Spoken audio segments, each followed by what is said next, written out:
जिठानी के घूंघट में छुपी सौतन। घर की बड़ी बहू नीलम घूंघट में हॉल में झाड़ू लगा रही होती है। वहीं अरुण ऑफिस के कपड़ों में तैयार, हाथ में फाइल लिए सीढ़ियों से नीचे उतरकर अरुण, नीलम जल्दी मुझे ब्रेकफास्ट दो और मेरा लंच भी रेडी कर दो, मैं ऑफिस के लिए लेट हो रहा हूँ। ये देखो मेरे बोरिंग पति, सुबह उठो, नाश्ता करो, लंच लो, ऑफिस जाओ, काम करो, शाम को घर आओ और खाना खाकर सो जाओ। इनकी जिंदगी में इससे ज्यादा कुछ नहीं है। इससे अच्छी जिंदगी तो अंकल लोग एंजॉय करते हैं। हाँ, अभी लेकर आई। इतना कहकर नीलम किचन में चली जाती है। तभी हल्के पसीने से भीगा लंबा, गोरा और हैंडसम नीरज घर में एंट्री करता है। आ गया बेटा, हाँ बैठ, नाश्ता कर ले। ए नाश्ता नहीं माँ, मैं प्रोटीन शेक लूंगा। भाभी कहाँ हो? भाभी मेरा प्रोटीन शेक दे दो। आ गए मेरे देवर जी। अच्छा हुआ मैंने पहले आपके लिए प्रोटीन शेक बनाकर ठंडा होने के लिए फ्रिज में रख दिया था। इतना कहकर नीलम किचन में जाकर फ्रिज से प्रोटीन शेक निकालकर हॉल में आकर नीरज के हाथों में देते हुए कहती है, ये लीजिए देवर जी, आपका ठंडा protein shake. Thank you so much भाभी, थैंक यू सो मच। क्या बात है भाभी, आपसे बड़े भैया ने पहले नाश्ता मांगा था, लेकिन आपने उन्हें इंतजार करवाकर छोटे भैया को पहले प्रोटीन शेक दे दिया। अरे नहीं, वो मैंने पहले ही प्रोटीन शेक तैयार कर लिया था, क्योंकि देवर जी आते ही सबसे पहले प्रोटीन शेक पीते हैं और मैं पराठे भी बना रही हूँ। अरे भाई, भाभी है तो देवर का ध्यान तो रखेगी। बहू, अब हमारे लिए भी नाश्ता बना दे, हमें भी बहुत भूख लगी है। जिसके बाद नीलम किचन में आती है और पराठे बनाकर डाइनिंग टेबल पर परोस देती है। वहीं अरुण फाइल पढ़ते हुए पराठे खाने लगता है। तभी नीरज, वाह भाभी वाह, क्या प्रोटीन शेक बनाया आपने, हेल्दी भी और इतना टेस्टी भी। थैंक यू देवर जी। एक देवर जी है और एक मेरा पति, कभी मेरी तारीफ नहीं की। ऐसे एक दिन नीरज ब्लैक शर्ट में तैयार, हाथों में आइसक्रीम लिए किचन की तरफ आते हुए नीलम, जिसने एक सुंदर साड़ी पहनी होती है, उससे टकरा जाता है।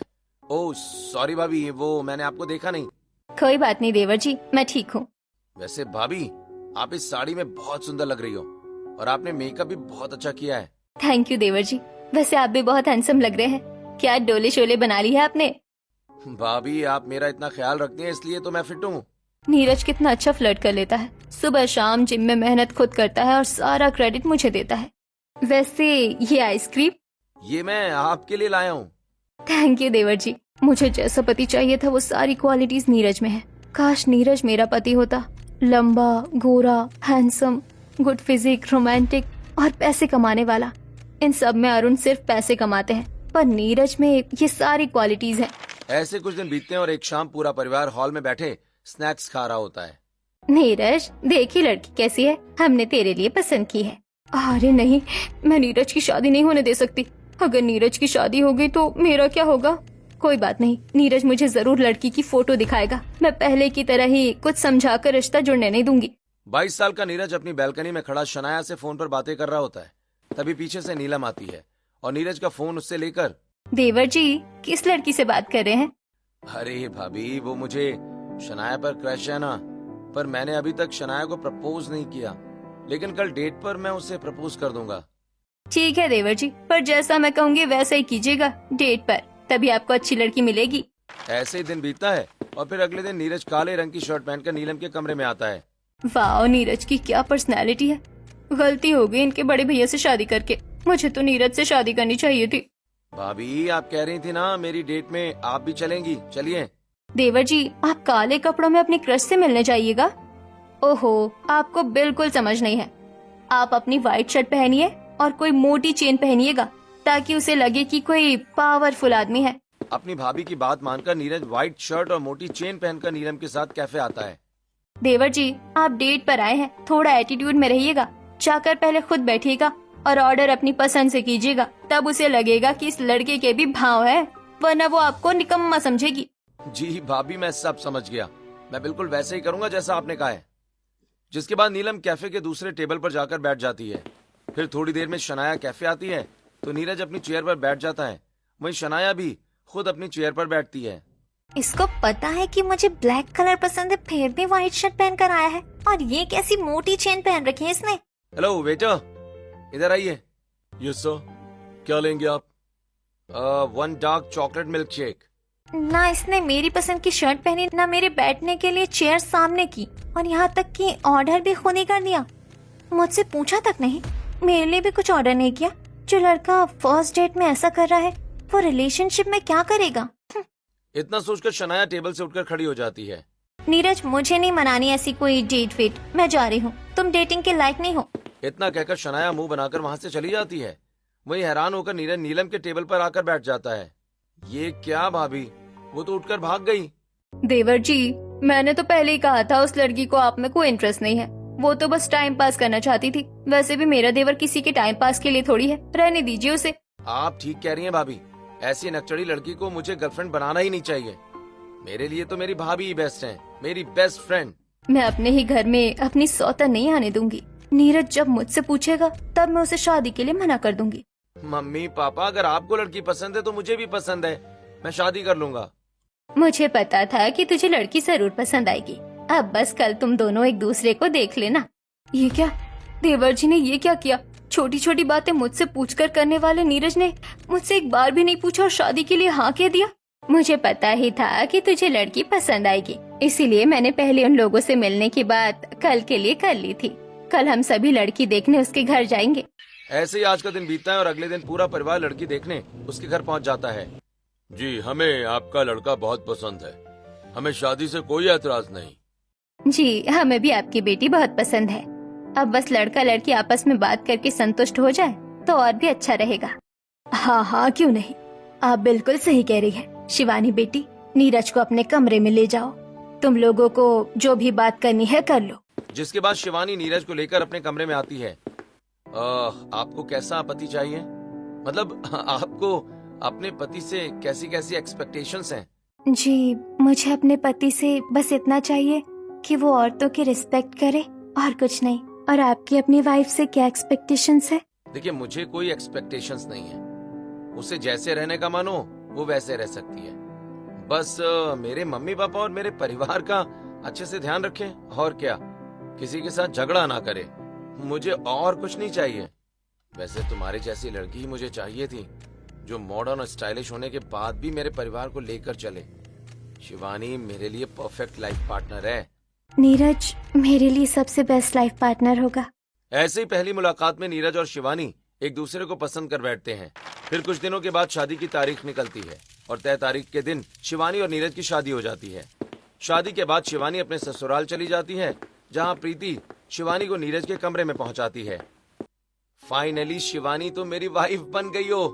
मैं बहुत दिनों से इंतजार कर रहा था यार कि कब हमारी शादी हो और तुम मेरी वाइफ ऑफिशियल बन जाओ। ऑफिशियल बीवी? मैं ना तुम्हारे लिए फर्स्ट नाइट की गिफ्ट लेकर आया हूँ। इतना कहकर नीरज एक सुंदर सा नेकलेस सेट शिवानी को देता है। वहीं कमरे के बाहर नीलम दरवाजे के की होल से ये सब देख रही होती है। नीरज पहले तो सिर्फ मुझे ही गिफ्ट देता था, अब ये तो मेरी सौतन को भी गिफ्ट दे रहा है। वहीं नीरज और शिवानी आपस में थोड़ी बातें करके सो जाते हैं। अगली सुबह शिवानी सुंदर साड़ी में तैयार होकर सभी घर वालों के लिए पहली रसोई बनाकर डाइनिंग टेबल पर परोसती है। मुझे बहुत अच्छी कुकिंग तो नहीं आती है, फिर भी मैंने अच्छा खाना बनाने की कोशिश की है। आप लोग टेस्ट करके बताइए कैसा बना है। बहुत अच्छा खाना बनाया शिवानी तुमने।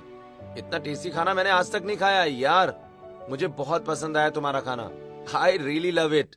बेटी, तेरे पति ने ही तेरी इतनी तारीफ कर दी, अब हमारे तारीफ करने के लिए बचा ही क्या है। लेकिन सच में खाना तूने बहुत अच्छा बनाया है। छोटे भैया ने तो तारीफ कर दी, पर आपके जेठ जी ने कुछ नहीं कहा। हाँ हाँ, खाना बहुत अच्छा बना है। अच्छा खाना बनाया तुमने।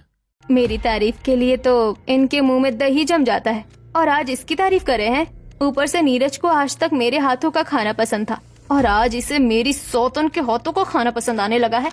ऐसे कुछ दिन और बीतते हैं। एक रविवार शाम को नीरज और शिवानी एक दूसरे के पसंदीदा कपड़ों में तैयार होकर सीढ़ियों से उतरते हैं तो वहीं प्रीति। वाह, दोनों कपल क्या एंट्री ले रहे हैं हॉल में। ये इतना तैयार होकर क्यों आए हैं? कहीं बाहर जाने का प्लान तो नहीं है? भाभी, कैसे लग रहे हैं हम दोनों? बहुत अच्छे लग रहे हैं आप दोनों, पर आप लोग जा कहाँ रहे हैं? संडे डेट पर जा रहे हैं हम। पहले थोड़ी शॉपिंग करेंगे, फिर मूवी देखेंगे और फिर डिनर करके नाइट ड्राइव करते हुए घर आएंगे।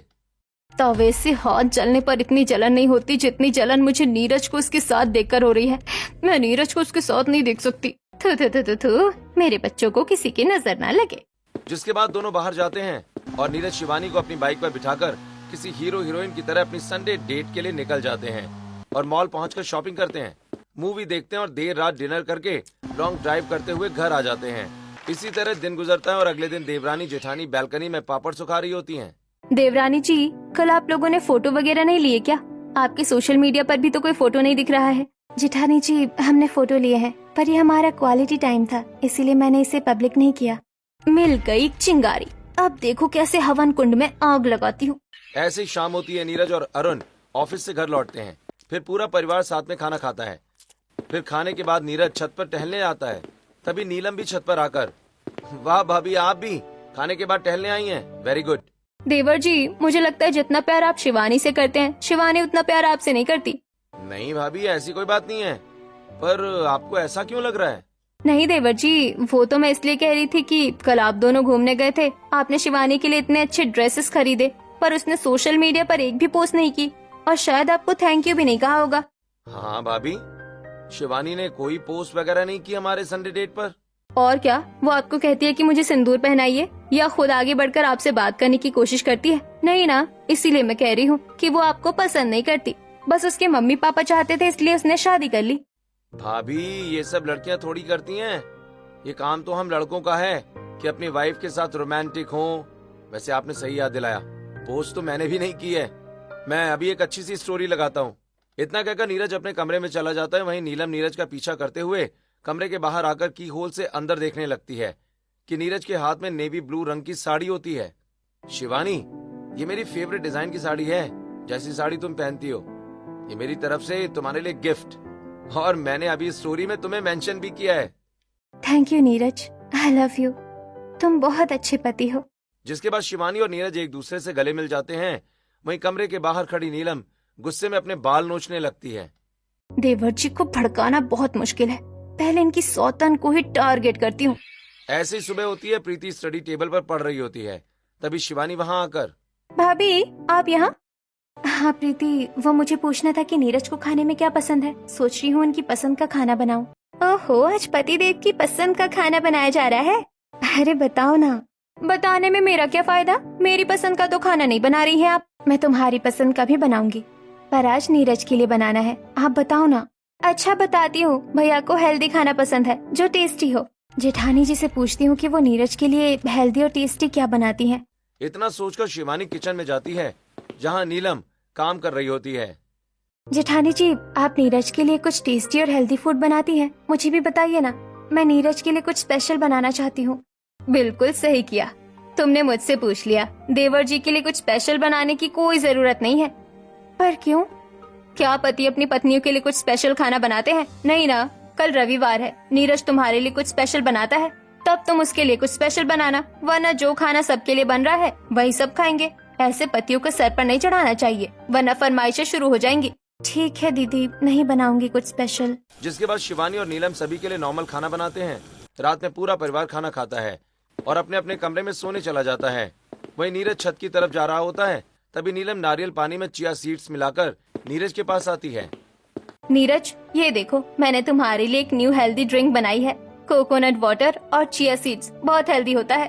थैंक्स भाभी, मुझे लगा था ये सब काम शिवानी करेगी, पर आप अभी भी मेरी हेल्थ का ध्यान रख रही हैं। मैंने तो तुम्हें पहले ही कहा था, उसे आप में इंटरेस्ट नहीं है। खैर छोड़ो, आप इसे एंजॉय कीजिए। इतना कहकर नीलम अपने कमरे में आती है जहां अरुण लैपटॉप पर काम कर रहा होता है। नीलम, जरा मेरे लिए कॉफी बना दो यार, मुझे देर रात तक काम करना है तो एक कप कॉफी चाहिए होगी। मैं बहुत थक गई हूँ, मुझसे कॉफी नहीं बनेगी। इतना कहकर नीलम सो जाती है और अगले दिन शिवानी नीरज की दी हुई नेवी ब्लू रंग की साड़ी पहनकर तैयार हो रही होती है। तभी नीलम कमरे में आती है। शिवानी, तुमने ये साड़ी क्यों पहनी है?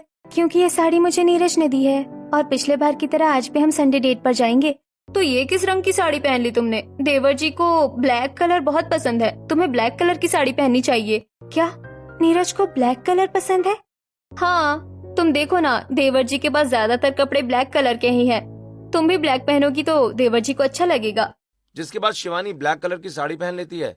तभी नीरज कमरे के बाहर से शिवानी को ब्लैक साड़ी में देखकर सीधे बालकनी में नीलम के पास आ जाता है।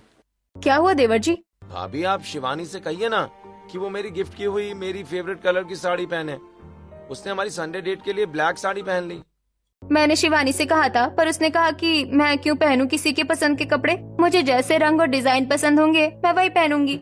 क्या? मैं अभी बात करता हूँ उससे। नहीं नहीं देवर जी, आप क्यों जाकर बात करेंगे? अगर शिवानी को आपकी पसंद की कदर नहीं है तो आप भी सिर झुकाकर मत जाइए, वरना वो आपको कमजोर समझने लगेगी। नीलम की बात मानकर नीरज कमरे में जाता है। नीरज, मैं तैयार हूँ, तुम भी तैयार हो जाओ, फिर हम अपनी संडे डेट पर जाएंगे। मेरा मूड नहीं है यार, हम कहीं नहीं जाएंगे। ऐसे ही रात बीतती है और फिर अगले दिन। बहू, धूप अच्छी है, तुम दोनों छत पर थोड़े पापड़ और अचार दे दो। जिसके बाद शिवानी और नीलम छत पर आकर पापड़ और अचार सुखाने लगती हैं। देवरानी जी, कल आप लोग डेट पर जाने वाले थे ना, क्या हुआ? पता नहीं, अचानक नीरज ने मना कर दिया और सो गया। वो आपके साथ घूमने नहीं गए? ये भी मेरे साथ ऐसा ही करते थे। तब से मैंने इनके पसंद के कपड़े पहनने छोड़ दिए हैं। तुम भी अब वो साड़ी कभी मत पहनना, अपने आप लाइन पर आ जाएंगे, वरना इसी तरह भाव बढ़ता रहेगा। अच्छाई के घूंघट के पीछे छिपी नीलम धीरे धीरे नीरज और शिवानी के रिश्तों में दरार डालने में कामयाब हो रही थी। ऐसे ही एक शाम नीरज और अरुण ऑफिस से वापस आते हैं। अरे बच्चों, आज तो तुम दोनों जल्दी आ गए। हाँ हाँ पापा, ऑफिस में एक इवेंट है और हमें कपल के साथ इनवाइट किया गया है। शिवानी, तुम अच्छे से तैयार हो ना? मैं तुम्हें अपने ऑफिस में सबसे इंट्रोड्यूस कराऊंगा आज।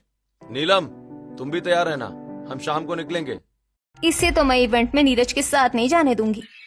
ऐसे ही रात बीतती है। अगले दिन शिवानी और नीलम मॉल आते हैं, जहाँ शिवानी नीलम को लेकर मेंस वेयर में आती है। आप मुझे यहाँ क्यों लेकर आई हैं? ये तो जेंट्स सेक्शन है। क्योंकि मुझे नीरज के लिए नया 3 पीस सूट खरीदना है। अरे नहीं नहीं, इसकी क्या जरूरत है, उनके पास पहले से है। होगा, पर मैं नीरज के लिए नया 3 पीस सूट खरीदूंगी। शिवानी नीरज के लिए एक सुंदर सी 3 पीस सूट खरीदती है और घर आकर अपने कमरे में बेड पर रखकर नहाने चली जाती है। तभी एक साइज बड़ा सेम 3 पीस सूट लेकर नीलम कमरे में आती है। इस एम साइज के सूट को मैं एल में बदल देती हूँ, फिर नीरज ये 3 पीस सूट नहीं पहन पाएंगे। नीलम सूट एक्सचेंज करके कमरे से चली जाती है। फिर थोड़ी देर में शिवानी नहा के आकर तैयार होने लगती है। वहीं नीरज भी कमरे में आ जाता है। नीरज देखो, मैंने तुम्हारे लिए 3 पीस सूट लिया है, तुम ऑफिस के इवेंट में इसे पहनना। Thank you so much Shivani, मैं अभी इसे पहनता हूँ। नीरज शिवानी का दिया हुआ 3 पीस सूट पहनता है, जो उससे बहुत बड़ा होता है। शिवानी, तुम मेरे लिए एल साइज लेकर आई हो, तुम्हें नहीं पता मुझे एम साइज आता है? मैं तो एम ही लेकर आई थी, पर ये तो काफी बड़ी है, ऐसे कैसे हो सकता है? मैं तो एम लेकर आई थी, एल कैसे हो गया? अब तो भाभी कुछ कर सकती हैं। इतना कहकर नीरज नीलम के कमरे में आता है। भाभी, ये देखिए ना, शिवानी ने मेरे लिए बड़े साइज के कपड़े ले लिए हैं, अब मैं क्या करूं? इतने समय से वो आपके साथ है, उसे आपके कपड़ों का साइज नहीं पता? भाभी, कपड़ों में गलतियां हो ही जाती हैं और उसने पहली बार मेरे लिए कपड़े खरीदे हैं ना, इसलिए गलती हो गई होगी। अभी मैं इवेंट में क्या पहनूं? मेरे पास एक एक्स्ट्रा सूट है, आप वो पहन लीजिए। जिसके बाद नीलम नीरज को दूसरा सूट देती है, जिसे पहनकर नीरज, अरुण और शिवानी ऑफिस के इवेंट में जाते हैं। वहीं शिवानी अपने कमरे में बैठे रिसेप्शनिस्ट को फोन करती है। मैम, आप अपना बिल चेक कीजिए, उसमें क्या साइज लिखा हुआ है? इसमें तो एम लिखा हुआ है। तब आपको एम ही मिला है मैम, क्योंकि हम पैकेजिंग के वक्त ही बिल तैयार करते हैं। इस सूट की वजह से मेरा सारा मूड ऑफ हो गया, वरना मैं भी नीरज के साथ इवेंट में जाती। खैर छोड़ो, मुझे तो ये समझ नहीं आ रहा कि सूट का साइज बदल कैसे गया। यही सोचते हुए शिवानी इवेंट में नहीं जाती है। ऐसे एक दिन नीरज अपने दोनों हाथ छिपाए हुए कमरे में आता है। क्या छुपाया तुमने अपने हाथों में? नीरज अपने हाथ आगे करता है, जिसमें एक सुंदर सा स्नो ग्लोब होता है। ओह माय गॉड, ये कितना रोमांटिक है, ये मुझे बहुत पसंद आया। इतना कहकर शिवानी और नीरज गले मिलते हैं। ऐसे ही रात बीतती है और अगले दिन नीरज अपनी बाइक से ऑफिस जा रहा होता है। तभी रास्ते में कचरे में उसे वही स्नो ग्लोब दिखता है। ये स्नो ग्लोब यहाँ कैसे? शिवानी ने इसे कचरे में फेंक दिया क्या? अभी भाभी से पूछता हूँ। इतना कहकर नीरज तुरंत नीलम को फोन करता है। हेलो भाभी, कल मैंने शिवानी को एक स्नो ग्लोब गिफ्ट किया था, आप प्लीज एक बार मेरे कमरे में जाकर देखिए ना कि वो है या नहीं। नीलम बिना नीरज के कमरे में गए अपने कमरे में ही बैठे हुए कहती है। नहीं देवर जी, यहाँ तो स्नो ग्लोब नहीं रखा हुआ है। भाभी, मैंने कल शिवानी को एक स्नो ग्लोब गिफ्ट किया था, वो कचरे में फेंका हुआ मिल रहा है। मैं अभी घर वापस आ रहा हूँ, मुझे शिवानी से बात करनी होगी। नहीं नहीं देवर जी, आप घर वापस मत आइए, आपसे आप शिवानी को कोई गिफ्ट मत दीजिएगा, अपने आप अगल ठिकाने आ जाएगी। हाँ, आज से मैं शिवानी के लिए कोई गिफ्ट ही नहीं लाऊंगा। इतना कहकर नीरज ऑफिस चला जाता है।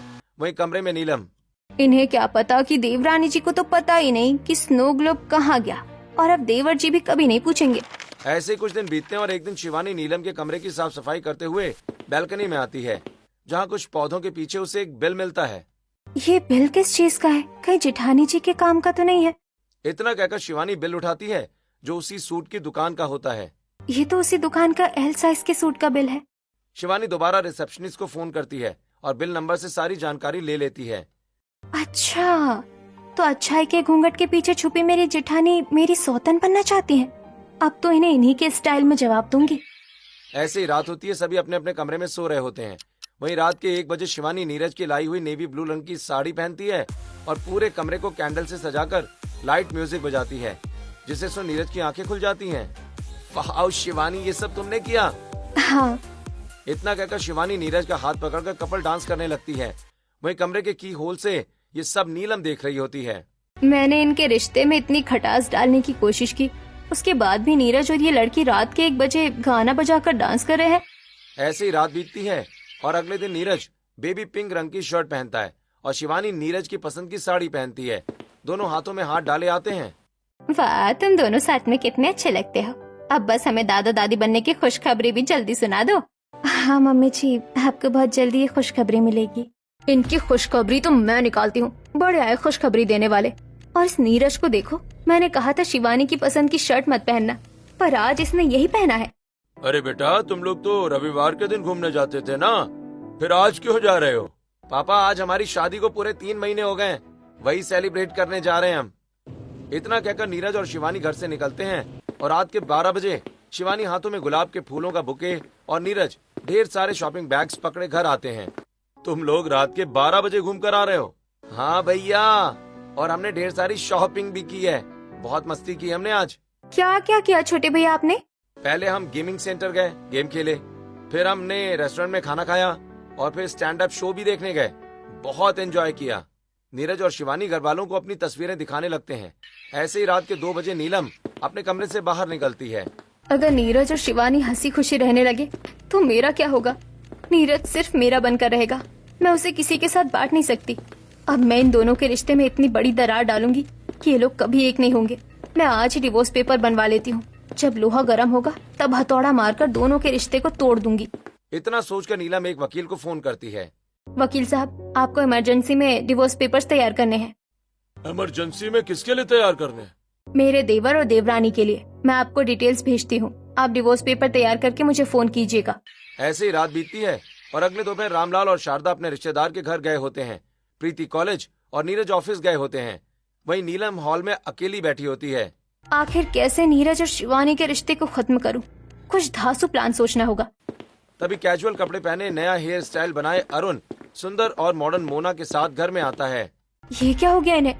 इन्होंने इतने अच्छे कपड़े पहने हैं और हेयर स्टाइल भी कितना अच्छा करवाया है, और इनके साथ ये लड़की कौन है? नीलम, ये मेरी ऑफिस कलीग मोना है। हम दोनों कमरे में बैठकर ऑफिस का काम करेंगे, तो तुम शरबत लेकर कमरे में आओ। इतना कहकर अरुण मोना को लेकर अपने कमरे में चला जाता है। फिर थोड़ी देर में नीलम ठंडा शरबत लेकर कमरे में आती है, जहां अरुण और मोना बातें कर रहे होते हैं। नीलम को देखकर दोनों चुप हो जाते हैं। आप लोग अचानक चुप क्यों हो गए? कुछ नहीं, तुम जूस दो और कमरे के बाहर जाओ, हमें काम करना है। नीलम कमरे के बाहर आकर छुपकर कमरे में झांकने लगती है, जहां अरुण मोना का हाथ पकड़कर उसकी आंखों में देख रहा होता है। मोना, तुम बहुत सुंदर हो यार, मैं तुम्हारी आंखों में खो गया हूँ जैसे। अरुण, तुम भी मुझे बहुत अच्छे लगते हो। इतनी हिम्मत, मेरे होते हुए ये चक्कर चला रहे हैं। मेरे होते हुए इन्होंने सौतन बना ली और आज मौका देखकर उसे कमरे तक ले आए। तभी शिवानी नीलम के पास आती है। क्या देख रही हैं जेठानी जी, अपने सौतन और पति को एक होते हुए? तुम्हें बाद में देखती हूँ, पहले इनकी अकल ठिकाने लगा दूं। इतना कहकर नीलम कमरे में आती है और मोना को बालों से पकड़कर उठाती है। अरे छोड़ो मुझे, मेरे बालों को छोड़ो। नीलम, ये क्या कर रही हो तुम? छोड़ो मोना के बालों को। तभी कमरे से नीलम की नजर घर लौट आए सभी लोगों पर पड़ती है, जो सभी नीलम के कमरे में पहुंच चुके होते हैं। आ गए सब, बहुत अच्छा हुआ। आज आप लोगों को रंगे हाथ इन दोनों की सच्चाई दिखाती हूँ। इतना कहकर नीलम मोना को बालों से खींचते हुए हॉल में लेकर आती है। वहीं पीछे पीछे अरुण और बाकी सभी हॉल में आ जाते हैं। बड़ी बहू, ये लड़की कौन है और तूने इसे बालों से क्यों पकड़ा हुआ है? और बड़ी भैया, आपने तो पूरा गेटअप ही बदल लिया, बिल्कुल हीरो लग रहे हैं। हीरो ऐसे ही नहीं बने हैं, मेरी सौतन के लिए बने हैं। घर में कोई नहीं था तो मौका देखकर ये लड़की को घर लेकर आए और मुझसे कहते हैं ऑफिस का काम करना है। कमरे में जाकर रंगरलियां मना रहे थे। तुम्हें इससे क्या दिक्कत है? तुम्हें तो वैसे भी मैं पसंद नहीं हूँ ना, मैं तो बोर हूँ ना। हाँ है आप बोर, ना कपड़े पहनने का ढंग है, ना बाल बनाने का, ना ही कोई रोमांस। हाँ, इसीलिए मैंने दूसरी लड़की पसंद की। इसीलिए मैं मोना को पसंद करता हूँ। उसे मैं बोर नहीं लगता, उसे मेरे कपड़े पुराने नहीं लगते। शर्म करो, अपनी पत्नी होते हुए दूसरी औरत के साथ चक्कर चला रहे हो, अपनी पत्नी की सौतन बना रहे हो। कम से कम घर के बाहर की औरत को सौतन बना रहा हूँ। तुम तो अपने देवर पर ही गंदी नजर डालती हो। ये क्या कह रहे हैं आप? क्या मतलब है आपका? मतलब मैं समझाती हूँ मम्मी जी पापा जी। आप लोग सोच रहे होंगे ना ये सब क्या हो रहा है। असलियत ये है कि जेठानी जी जानबूझकर जेठ जी को बोर समझती है और उन्हें जैसी क्वालिटी का मर्द चाहिए वैसा नीरज है। इसलिए जेठानी जी नीरज और मेरे रिश्ते में फूट डाल रही थी। ये सब झूठ है, ये झूठ बोल रही है। मेरे पास सबूत है। नीलम अपने कमरे में वकील से बात कर रही होती है। वहीं कमरे के दरवाजे के पास छिपी शिवानी मोबाइल से नीलम का वीडियो बना लेती है। वकील साहब, जल्दी से डिवोर्स पेपर तैयार कर दीजिए। मुझे अपने देवर और देवरानी का रिश्ता खत्म करवाना है। वहीं दूर खड़ी शिवानी वीडियो रिकॉर्ड करके अपने मन ही मन सोचती है। अच्छा हुआ मेरी भी आँख खुल गई और मैंने इनकी बातें सुन ली। ये वीडियो काफी है भैया और घर वालों को जेठानी जी का अच्छाई के घूंघट के पीछे छुपा असली चेहरा दिखाने के लिए। बहू तू ये सब करती थी, हमें यकीन नहीं हो रहा है। अगर हमने ये वीडियो न देखा होता तो हमें कभी यकीन ही नहीं होता। बहू, मुझे गर्व था कि मेरी बड़ी बहू तुम जैसी है, पर आज ऐसी बहू पर मुझे धिक्कार है। भाभी, मैंने आपको हमेशा अपनी माँ जैसा माना, अपनी बेस्ट फ्रेंड माना। इसलिए मैं आपकी तारीफ करता था, आपकी हर बात मानता था, पर आपने उसका इतना गलत मतलब निकाला। थैंक यू मोना, तुमने इस एक्टिंग में मेरा साथ दिया। अब तुम जा सकती हो। ये एक्टिंग कर रही थी? हाँ, तुम्हारी असलियत घर वालों के सामने लाने के लिए और तुम्हें एहसास दिलाने के लिए कि जब कोई रिश्तों में विश्वासघात करता है तो कैसा लगता है। इसलिए शिवानी और मैंने इस एक्टर को बुलाया था एक्टिंग करने के लिए। मुझे माफ कर दीजिए, मुझसे गलती हो गई। आप लोग मुझे ऐसे मत देखिए। नीलम, तुम्हारे पास वकील का नंबर है ना? उसे फोन करके कह दो हमारा डाइवोर्स पेपर बनाने के लिए। मैं तुम्हें आजाद कर दूंगा। नहीं भैया, जेठानी जी ने इतनी बड़ी गलती नहीं की है। अगर सच कहूँ तो गलती आपकी भी है। आपने भी कभी उनकी पसंद समझने की कोशिश ही नहीं की। हर वक्त सिर्फ काम काम। जैसे नीरज मुझे खुश रखने के लिए तरह तरह की चीजें करते हैं, वैसे आपको भी जेठानी जी के लिए कुछ करना चाहिए। अगर आप भी उनके लिए ऐसा कुछ करते तो उन्हें ये सब करने की नौबत ही नहीं आती। जेठानी जी, आपने आधा खाली गिलास तो देखा, पर ये नहीं देखा कि आधा गिलास भरा भी है। अरुण भैया आपसे प्यार करते हैं, तभी तो अपनी नींद छोड़कर भी आप लोगों के लिए काम करते हैं। शिवानी की बातें अरुण और नीलम के मन में बैठ जाती हैं, जिसके बाद अब अरुण नीलम की पसंद से खुद को ड्रेसअप करता है और नीलम को वक्त देने की कोशिश भी करता है। वहीं शिवानी और नीरज भी अपने परिवार के साथ हंसी खुशी जिंदगी बिताने लगते हैं।